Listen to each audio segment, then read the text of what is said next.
Hey, welcome to Ginger Snapshots. Hey, this week I want to talk to you about headshots and what to expect. All right, tip number one, you want to wear something neutral. Something that is not loud and busy, and something that doesn't take away from you. The whole idea of the headshot session is to capture you and to look at you. So first, let me say this. Let me back up a little bit. Why should you get your headshot updated? And that can be for a lot of different reasons, and it can be for no reason. I start to say, well, you need it for this reason, but it really can be for no reason. And why I say that is because when you're looking for a job, yep, that's a great time to get a headshot. To update your profile on LinkedIn, on social media, things like that, because people do look at that. You're trying to get a job, or you have got a new job, and the company wants to put your picture on their website. So there are different things like that you want to have, but you want to be mindful of why are you using it for your own website, for a company website. So there are a lot of different reasons to, and then I would say that there's also no reason. And that would be because I've been in a position where I've had somebody ask me, email me and say, hey, we're doing this article, or hey, would you be a speaker? By the way, we need to have you. We need to have a headshot. And I've been in a position where it was like, I really didn't have anything. This is pre me being a photographer, of course. Now I'm mindful of it, and now I come out into the studio and take my own headshots if I need to. My husband's pretty good about it too. But I've just realized that there are times that somebody will ask for a headshot of me that's clean, for maybe your license that you have with the company might ask for it. They ask for a picture to put on an identification card. That was another one. I had an online school out of California, and I had to send them a picture for them to put on my ID to mail it to me, which I know, but I guess it was in case I ever was on campus. But there are just so many reasons that you could actually need a headshot and not even realize it. So that's why it's good just to get it updated and you have it on hand. And so I say for a reason and for no reason. Then we'll go back to, you should definitely wear something that is authentic to you, something that compliments you, and something that is true to why you're getting the picture. So if you are an activity director and you are lively and you do a lot of activities, you might want to wear something that is lively and that looks like a livelier color, something that really looks and matches like what you do. If you're going to sell caskets for a funeral home, you may want a nice calming white, black, gray, blue is a calming color, maybe a pale blue, something like that. You just want to think about that. Another thing that to consider is, what colors do you not look good in? For me, it's yellow. I just look terrible. My opinion is I look terrible in yellow. It causes my skin to look yellow, and I just do not like to wear yellow. So I would never come to a headshot session in yellow if I could help it. Now, having said that, I did work for a company that gave everybody yellow shirts, and there was nothing wrong with the shirt, but I just I never felt like I looked appropriate in that color. But sometimes you have to wear the color that the company suggests. Maybe you're doing it for a company profile, and it has to match the company standard, so you want to find that out. And I will say this, that if you're wearing a color that you just really don't want to, but that matches your company's standard, I can work with you. I can help, warm up the skin or cool down the skin. There's some things that I can do in post-editing, my white balance that I have inside the studio to try to help, you look the best that you possibly can.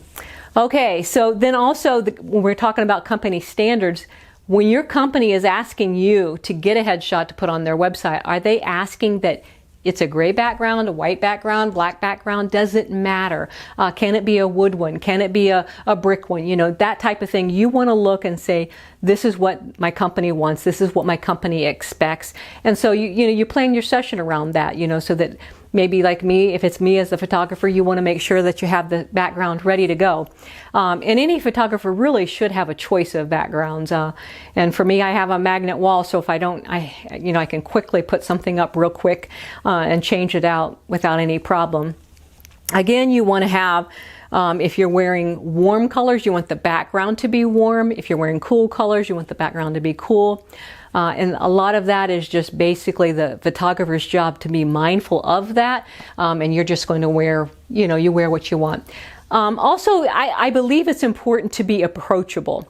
Now, having said that, it depends on what you're doing your headshot for. If you have a serious job or you're trying to get a serious role as an actor, there's different reasons to get headshots. If you just want to look, there are men that want to look real serious and they don't want to smile. That's fine too, but there's something that should still be approachable inside of that image.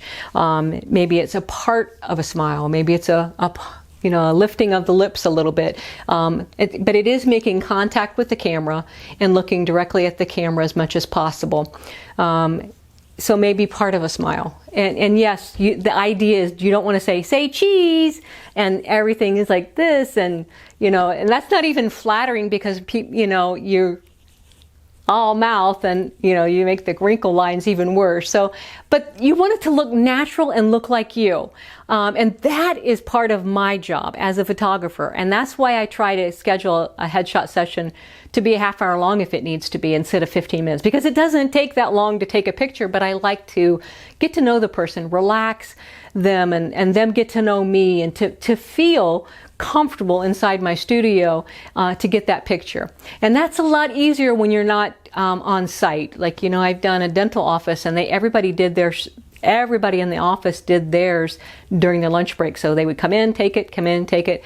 So that is a little bit more challenging. But when I'm in my studio, I can take as much time as I need, or as much time as they have to do that. Now, everybody's different. I've had some women come in, and they come in, they're ready for their headshot session, and they have 4 or 5 outfits with them, and they say, can we take some different colors outfits? And I'm like, yeah, and they changed out. And then there are some others that have come in and said, listen, I just need this for a job I just got. I just need 3 pictures. And they're in and out. So it really depends on the person. I like to give a little bit of variety. I like to have of the head, maybe of the bust, maybe 3/4. I do like it to be approachable, maybe a different angle, maybe looking back over the shoulder, looking straight on, different things like that, so that it's the same picture, but there's a little bit of variance to it. Maybe a head down, that type of thing. You don't want to have the deer in headlight look. So it's almost good to actually close your eyes when you take the picture, and then, the photographer says open, and you open it, and then you take it, that type of thing. And then if you have a business and you're just a fun person, having one that laughs, a laughing one. I have some that I'm just laughing, and it's just because it was fun. The session was fun. I was laughing at my husband taking the picture or something like that. It depends on what you want, what you're looking at, and I love to provide all of it. I think it's just good. So I think that's about it. I went through a lot of tips. Wear something neutral, look approachable, plan your session ahead of time for the colors, the backdrop, know what your purpose is and why you're doing it. Make sure to update it often, so that when you've aged, you should still get your picture taken. I know people that have a headshot and as their profile, and it's then you see them out and they're like, that was obviously 15 years ago, and you know it. So you really, when you have a headshot, you want it to look like you, and so that when somebody sees you out in real life, they are like, oh, I seen your picture on LinkedIn. Yep, I recognize you from your picture. You want that. And believe me, at 56 years old, I know what it's like to age, and you just want to turn back time and say, I've got this favorite picture of me from, 20 years ago, and I love it. And yes, but I want people to recognize me, and I want to look authentic and real. Yes, I do touch up pictures, and I take out any kind of scabs or acne. I'll take that out and I touch it up, and I soften it, because the lights inside the studio sometimes will bring out everything, and you do want to soften that. You want to soften the wrinkles. You want to soften the light on the face, and so I do some touch-ups, but I don't do it so much so that the person looks plastic.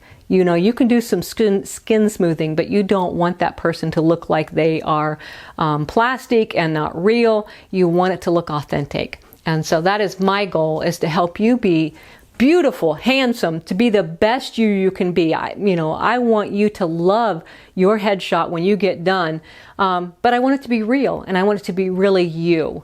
Well, I think that's it for this week. I hope you got some good information out of this. If you got some more ideas for headshots that I've not mentioned, please put them in the comments and I'll include them in the next video. So please hit like and subscribe, and I'll see you next time. Bye.